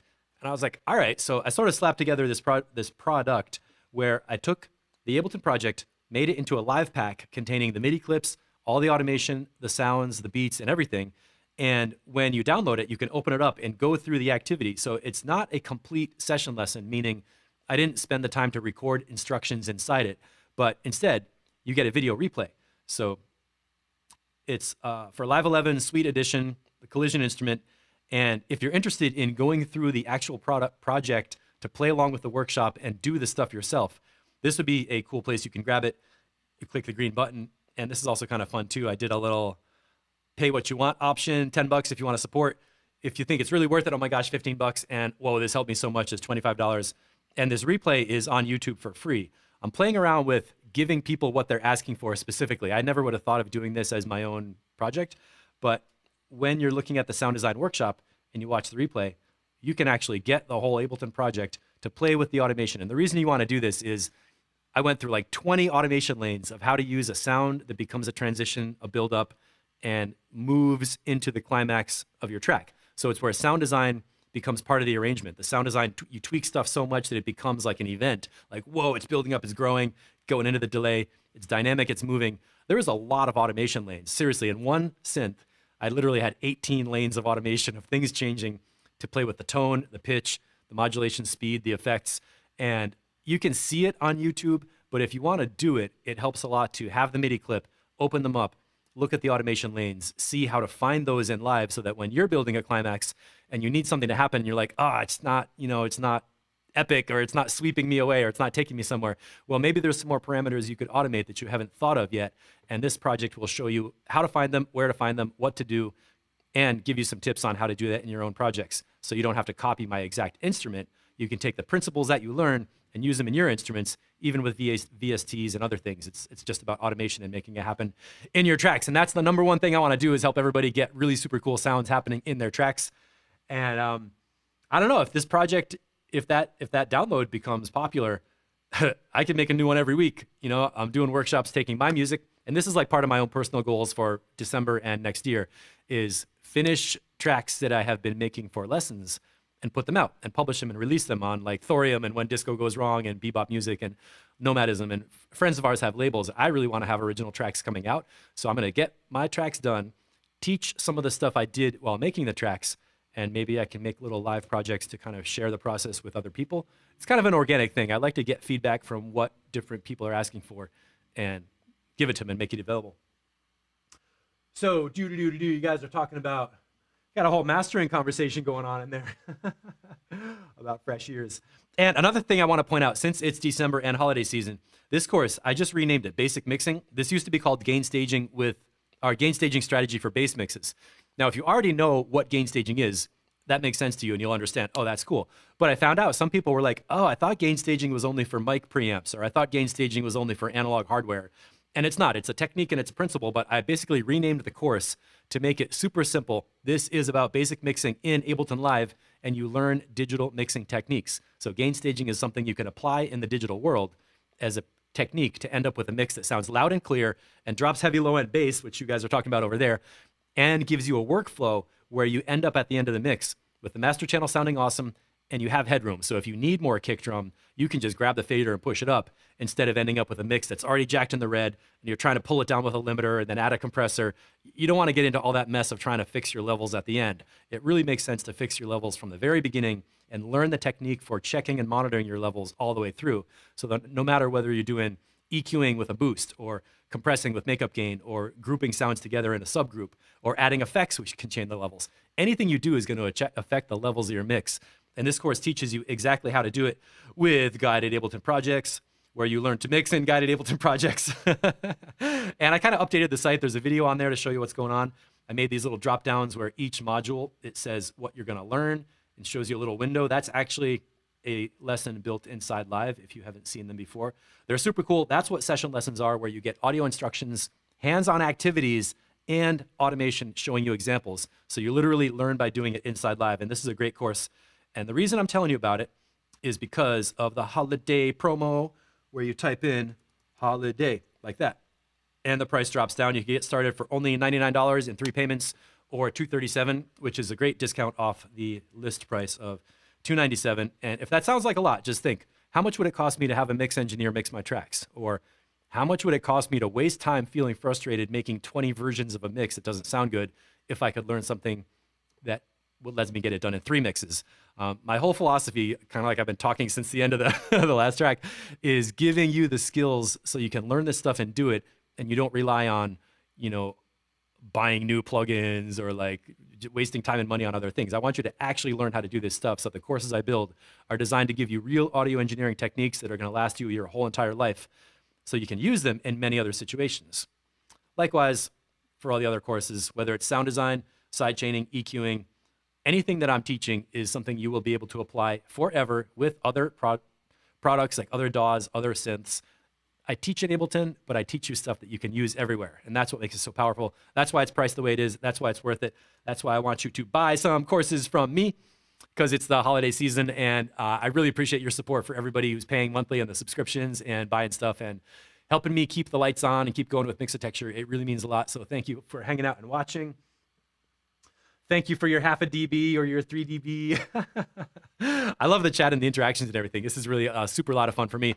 So we'll be back on Wednesday next week with track feedback, on Friday next week with a song structure workshop about making tracks from session view over to the arrangement. And as soon as we get more people, we're going to add another feedback day and do 3 days of feedback, because a 2-hour stream is a lot. If we had 3 days a week with 1-hour streams, we could have like house and techno, ambient chill out, hardcore, bass music, whatever, and do like shorter streams with different genres and give really super specific help on those. Should I just leave the stream going for you guys to hang out? Let me just see if I missed any questions or anything. Yeah, I got the Steve Planet on there. Okay, that's going to do it for me. You know what's going to happen next. I'm going to go outside, go for a bike ride. Remember, send me a message and let me know if you are not on the email list, because I thought you were, but if you're missing the emails, that's really important. I just want to make sure we are connected so you get all the news of what's going on and you don't miss anything. I guess I'll drop another link in the comments after that. All right, that's it for right now. Thank you so much for watching, everybody, and